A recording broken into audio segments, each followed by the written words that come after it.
Assalamualaikum warahmatullahi wabarakatuh. Halo teman-teman, selamat datang di Wise Film.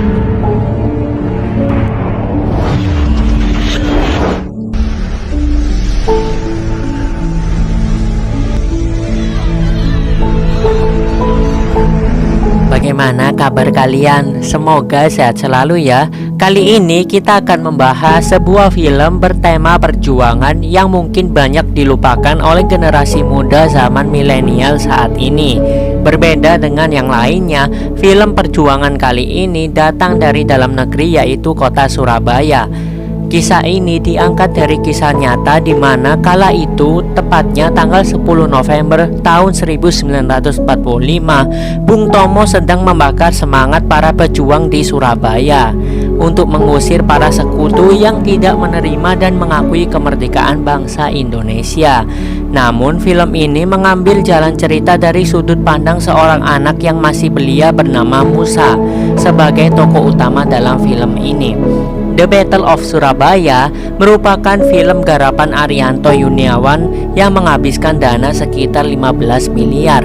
Tetapi sebelum kita masuk ke alur ceritanya, saya ingatkan kembali bagi saudara-saudara muslim yang belum melaksanakan sholat untuk segera melaksanakan sholat, karena kita tidak tahu kapan ajal itu datang.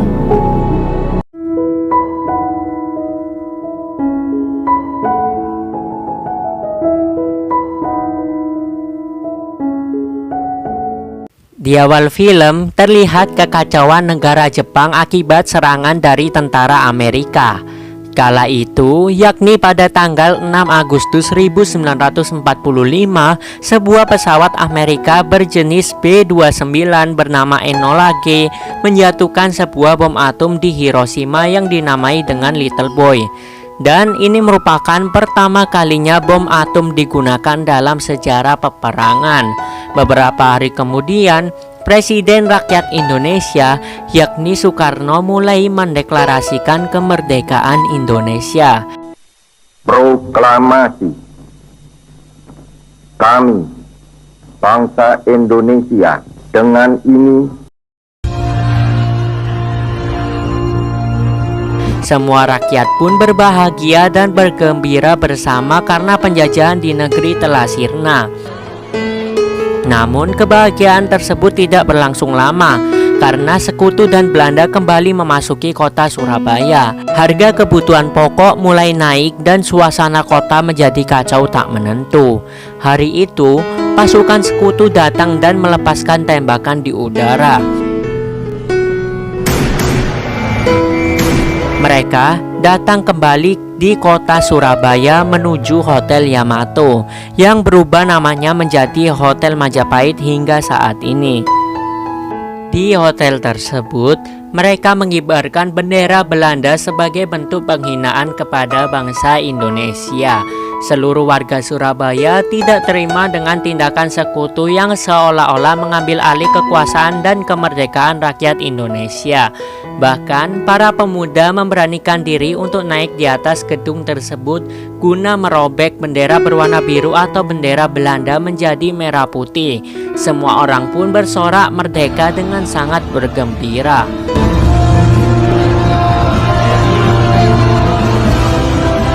Di suatu perjalanan, ada sebuah kereta yang sedang melaju dan menuju sebuah stasiun. Di dalam kereta tersebut ada seorang penumpang yang bernama Tuan Yashimura. Sesampainya di stasiun, Tuan Yashimura menyapa seorang anak yang bekerja sebagai penyemir sepatu di pinggir jalan yang bernama Musa. Hai Musa, selamat pagi. Banyak pelanggan hari ini ya. Tuan Yashimura. Dan diceritakan bahwa Tuan Yashimura adalah seorang pejabat militer Jepang. Tuan Yashimura memiliki hati yang sangat baik kepada rakyat Indonesia, khususnya kepada keluarga Musa. Musa pun menganggap Tuan Yashimura seperti ayahnya sendiri, karena ayah Musa telah wafat di kala peperangan Belanda masih berkecamuk. Tetapi karena saat ini perang telah selesai, Tuan Yashimura akan segera pergi dan kembali ke Jepang untuk bertemu dengan keluarganya dan putrinya yang bernama Kyoko. Setelah selesai menyemir sepatu Tuan Yashimura, beliau pun memberikan surat kepada Musa untuk dikirimkan. Karena selain bekerja sebagai penyemir sepatu, Musa juga memiliki pekerjaan sampingan untuk mengirimkan surat. Sore harinya terdengar pidato Bung Tomo yang sangat menggelegar, membakar semangat arek-arek Surabaya untuk memperjuangkan kedaulatan dan kemerdekaan bangsa Indonesia. Semua orang pun mendengarkan suara Bung Tomo melalui radio dan alat genggam kuno.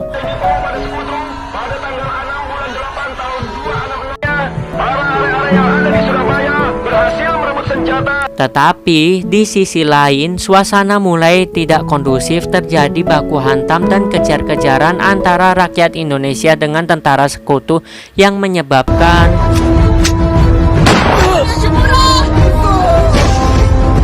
Tuan Yashimura pun harus gugur dalam insiden tersebut.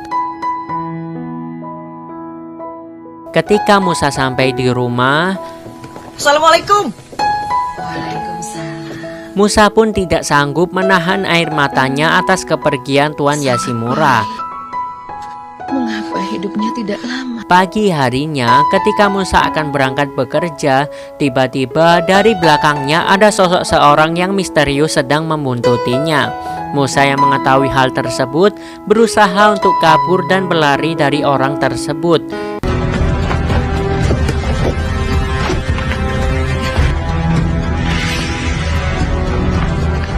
Dan kini sosok yang mengejarnya tadi ada di hadapannya. Dia adalah gadis cantik dan rupawan bernama Yumna. Kemudian mereka berdua pun berjalan bersama layaknya dua sejoli yang sedang memadu kasih. Cinta monyet seperti ini layaknya anak SMA ala tahun 90-an. Waktunya ku akui jujur saja. Ditemani sego tiwul yang masih anget, Musa pun ora sabar arep ngemplok segone. Tapi berhubung dheweke ndelok Mbak Yumna berdoa, dheweke sungkan lan melu ndonga. Pinter sebelum makan harus berdoa dulu.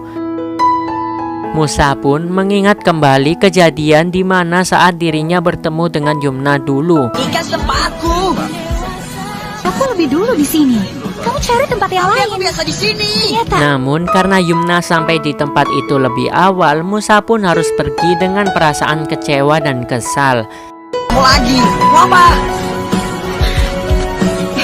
Aku salah. Aku minta maaf. Aku Yumna. Musa.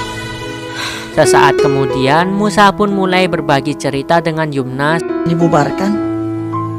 Kami hanya tinggal di kubu kecil. sampai tak sadar air mata mereka berdua pun mulai menetes bersama. Tuhan tidak ada lagi. Yumna pun menceritakan tentang masa kecilnya. Aku dibesarkan kedua orang tuaku di lingkungan Belanda. Orang tua Yumna bekerja sebagai pembantu di rumah Tuan van der Kolff. Sewaktu masih kecil, Yumna sering bermain bersama putri Tuan van der Kolff yang bernama Mary. Namun beberapa bulan kemudian, oleh kekuatan bala tentara Amerika, Inggris, dan Belanda demi sebuah benteng-benteng yang kuat kepunyaan mereka, tentara Jepang datang dan mengusir orang-orang Belanda dengan sangat brutal dan kejam.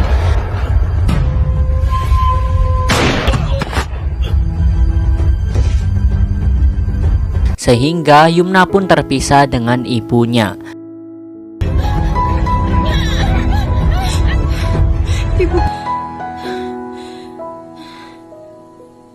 Sore hari pun tiba, lantunan suara azan yang syahdu mengingatkan saya pada masa kecil dahulu.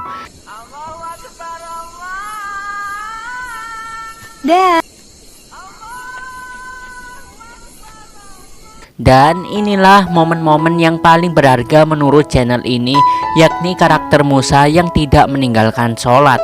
Walaupun hidup pas-pasan dan memiliki rumah yang sederhana, hal tersebut tidak menghalanginya untuk beribadah. Seiring berjalannya waktu, arek-arek Surabaya melakukan perlawanan terhadap tentara Jepang. Mereka berusaha untuk meledakkan sebuah bom di markas tentara Jepang dan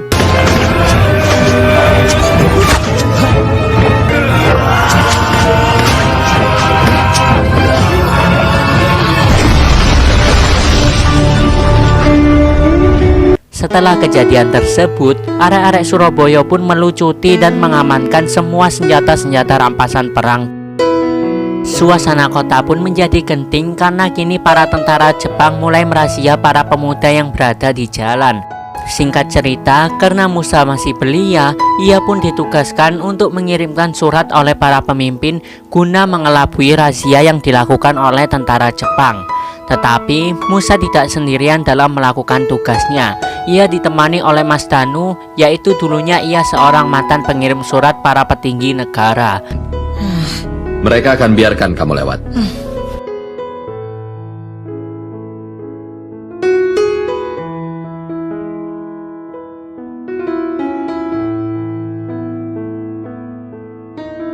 Saat di perjalanan, tiba-tiba seorang tentara Jepang mencurigai gerak-gerik Musa.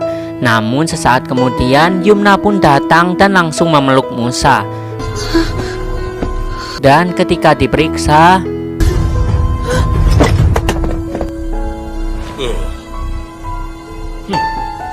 Musa pun mulai panik dan sedih karena surat yang diberikan Pak Presiden gagal diberikan kepada Pak Mustofa. Di tengah kesedihan dan kemurungan Musa, tiba-tiba Ini yang kamu cari. Segitu jagoan mudah menyerah. Yumna balikin. Tah dulu dong. Yumna. mereka kejar-kejaran ala-ala anak yang baru pertama kali mengenal cinta. Mereka berdua pun juga bermain lumpur dengan sangat bahagia, persis ketika bapak baru pertama kali bertemu dengan ibu dulu. Di sana Yumna mengatakan bahwa dirinya adalah seorang kurir yang ditugaskan oleh Mas Danu. Kemudian diceritakan bahwa ketika Yumna bersembunyi, ia diselamatkan oleh pemuda peta yakni Mas Danu. Oleh dia aku dibawa perang. Kemudian dititipkan kepada seorang nenek yang bernama Tira. Dan sedikit informasi, PETA adalah singkatan dari Pembela Tanah Air, yaitu kesatuan militer yang dibentuk Jepang di Indonesia dalam masa penjajahan Jepang. Sewaktu Yumna membersihkan lumpur di sungai, Musa tidak sengaja melihat sebuah tato di punggung Yumna, yakni tato kipas hitam. Dan sedikit informasi, Kipas Hitam adalah lembaga yang dibentuk untuk mempersiapkan orang-orang Indonesia untuk melakukan perang kemerdekaan di bawah bimbingan Jepang. Singkat cerita, Pak Mustofa pun menandatangani surat penyerahan senjata dari Jenderal Shigeyo Hawabi. Di Surabaya, para masyarakat mulai membentuk organisasi-organisasi revolusi kemerdekaan. Di antaranya PRI, organisasi para pemuda yang dipimpin oleh Sumarsono, kemudian Perjuangan Perempuan Indonesia, dan organisasi buruh.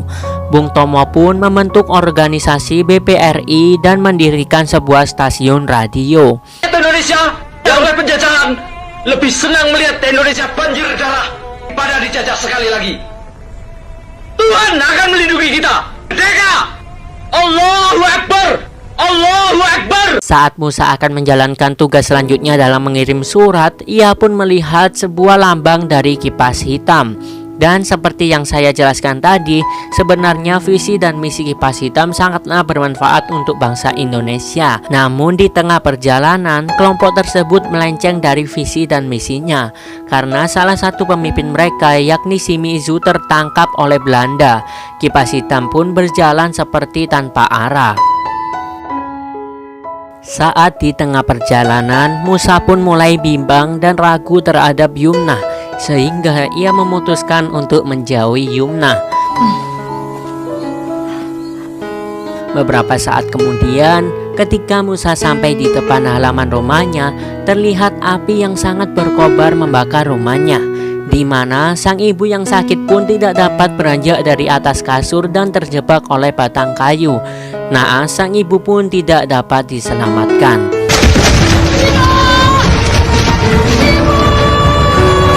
Di sisi lain, Yumna pun kehilangan satu-satunya nenek yang ia cintai. Di pagi harinya, mereka berdua pun mampir ke sebuah warteg dan di dalam siaran radio terdengar, Saudara-saudara, rakyat jelata di seluruh Indonesia, rakyat Surabaya semuanya. Setelah Jepang, Belanda datang kembali ke tanah air kita. Mereka mencoba menjajah kembali tanah merdeka kita. Dan Yumna pun menceritakan tentang tato kipas hitam yang dimilikinya. Kala itu setelah ibu Yumna ditangkap, sang ibu pun dijadikan Jugun Ianfu oleh tentara Jepang. Dan sedikit informasi, Jugun Ianfu adalah wanita yang menjadi korban perbudakan seks di koloni Jepang. Karena bertekad kuat ingin mencari ibunya, Yumna pun nekat masuk ke sebuah rumah perwira Jepang untuk mengetahui di mana Jugun Ianfu dikirim. Tetapi karena Yumna tertangkap, ia pun disiksa hingga tak sadarkan diri. Aku tidak sadarkan diri. Entah, mengira aku mati. Ketika sadar, ia pun tidak tahu siapa yang sudah mentato dirinya. Dan kini ia tinggal di lingkungan kipas hitam. Tujuan mereka. Sesaat aku telah lupa tujuanku, aku memutuskan untuk keluar. Aku kembali ke desa kita dan membantu nenek berjuang. Seiring berjalannya waktu, hari itu ribuan tentara Inggris mendarat di dermaga Tanjung Perak dengan membawa senjata dan peralatan transportasi lengkap. Di tengah pasar, ada seorang tentara Inggris yang menyerang dagangan warga Surabaya dengan sangat membabi buta.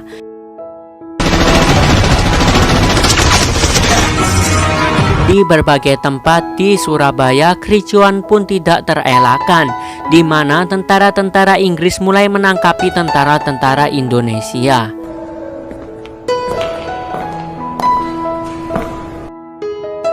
Para petinggi negara pun mulai geram dengan tingkah laku sekutu yang berkhianat dan membabi buta menyerang rakyat Indonesia.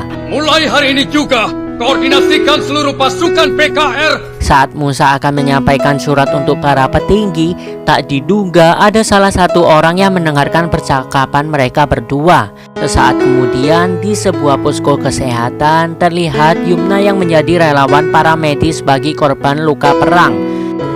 Musa, gak nyangka kita ketemu. Di sisi lain, mata-mata yang tadi menggambarkan wajah Musa dan membuatnya menjadi buron oleh tentara Inggris. Di dalam hutan, Musa pun berusaha kabur dari kejaran tentara Inggris.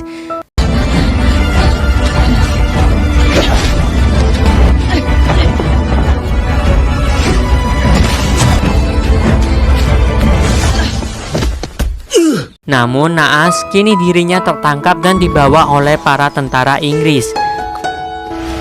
Kemudian Mas Danu pun bertemu Yumna dan berkata bahwa kini Musa sudah ditawan oleh para tentara Inggris.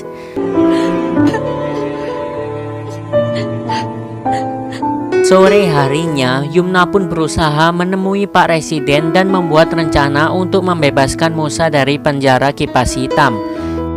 Dan mereka semua pun dibantu oleh tentara Indonesia untuk melancarkan aksinya. Ketika Musa diancam oleh ketua tentara Inggris, tiba-tiba muncullah sebuah ledakan.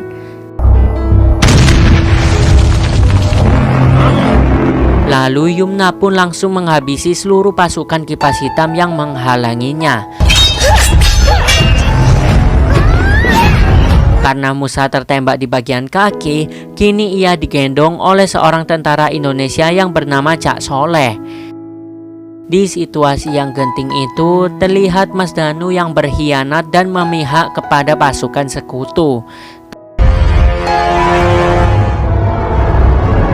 Tak diduga, karena saling menodongkan senjata, Yumna pun melindungi Musa hingga kini dirinya yang tertembak. Yumna.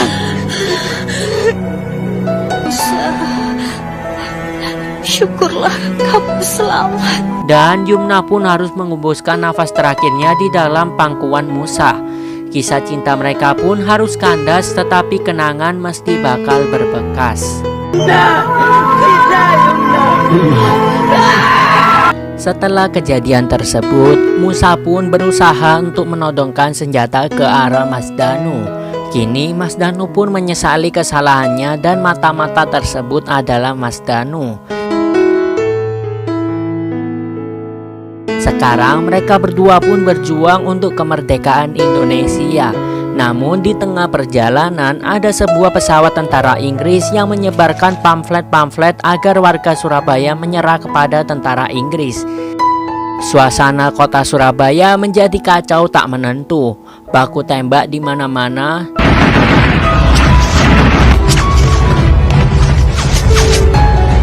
Di pertempuran itu, ketua tentara Inggris terjatuh oleh ledakan granat di Sungai Jembatan Merah. Hingga saat di pinggir sungai, Musa pun memilih untuk menolong orang tersebut.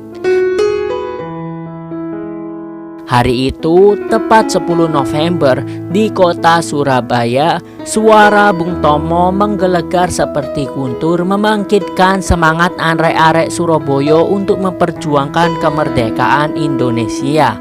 Bismillahirrahmanirrahim. Merdeka! Saudara-saudara, rakyat jelata di seluruh Indonesia, terutama saudara-saudara penduduk kota Surabaya,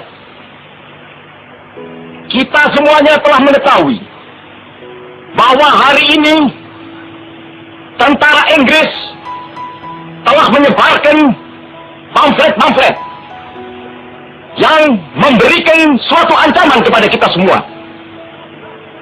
Kita diwajibkan untuk dalam waktu yang mereka tentukan menyerahkan senjata-senjata yang telah kita rebut dari tangannya tentara Jepang.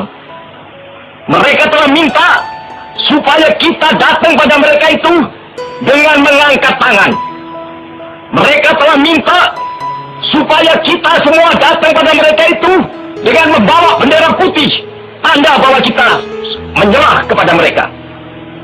Saudara-saudara, di dalam pertempuran-pertempuran yang lampau, kita sekalian telah menunjukkan bahwa rakyat Indonesia di Surabaya, pemuda-pemuda yang berasal dari Maluku, pemuda-pemuda yang berasal dari Sulawesi, pemuda-pemuda yang berasal dari Pulau Bali, pemuda-pemuda yang berasal dari Kalimantan, pemuda-pemuda dari seluruh Sumatera, pemuda Aceh, pemuda Tapanuli, dan seluruh pemuda Indonesia yang ada di Surabaya ini, di dalam pasukan-pasukan mereka masing-masing, dengan pasukan-pasukan rakyat yang dibentuk di kampung-kampung, telah menunjukkan satu pertahanan yang tidak bisa dijebol, telah menunjukkan satu kekuatan sehingga mereka itu terjepit di mana-mana.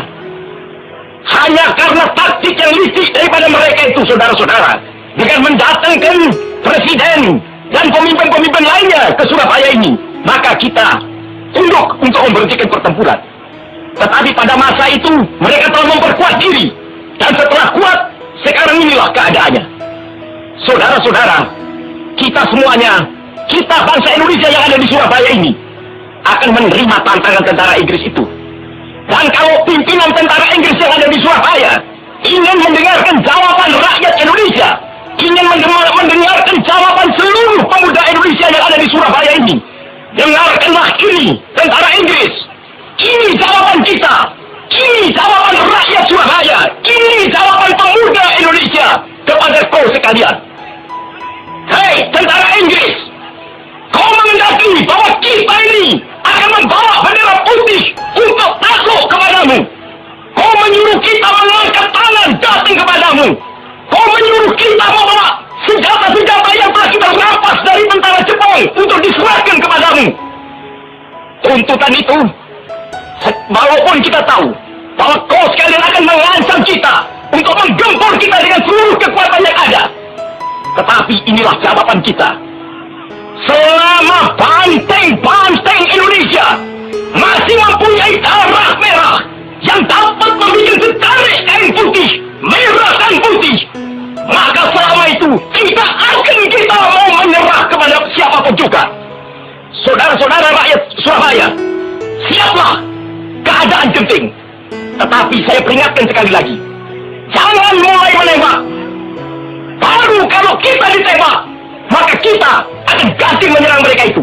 Kita tunjukkan bahwa kita ini adalah benar-benar orang yang ingin merdeka. Dan untuk kita, saudara-saudara, lebih baik kita hancur lebur daripada tidak merdeka, sebelum kita tetap merdeka atau mati. Dan kita yakin, saudara-saudara, pada akhirnya pastilah kemenangan akan jatuh ke tangan kita. Sebab Allah selalu berada di pihak yang benar. Percayalah saudara-saudara, Tuhan akan melindungi kita sekalian. Allahu Akbar, Allahu Akbar, Allahu Akbar. Merdeka!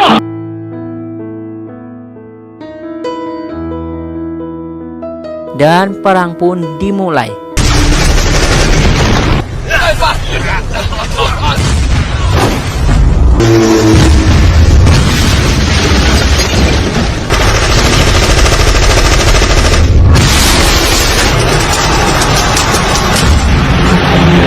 Para pahlawan mengorbankan jiwa raganya sampai titik darah penghabisan untuk bangsa Indonesia. Di lain tempat, terlihat Musa dan Mas Danu sedang diincar oleh sekelompok tentara sekutu. Dan disinilah Mas Danu benar-benar insyaf dan mengorbankan dirinya untuk bangsa Indonesia.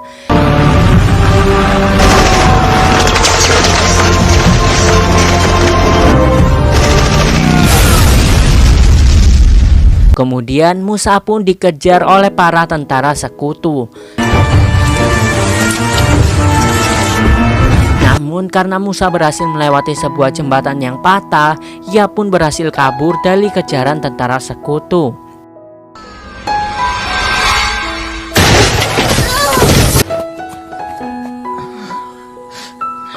Karena Musa pernah menolongnya, kini dirinya melepaskan Musa dari bidikan sniper anak buahnya. Sesaat kemudian, perang pun telah usai dan kota Surabaya menjadi porak-poranda dan saksi atas kejadian berikut. Seiring berjalannya waktu, Musa pun mendatangi pemakaman mendiang Yoshimura dan dari belakang muncullah Kyoko, anak Tuan Yoshimura. Kyoko tomoshimasu. Tidak kusangka aku bertemu Kyoko. Adegan berpindah di mana kini Musa yang sudah tua tetapi kenang-kenangan bersama Yumna masih berbekas.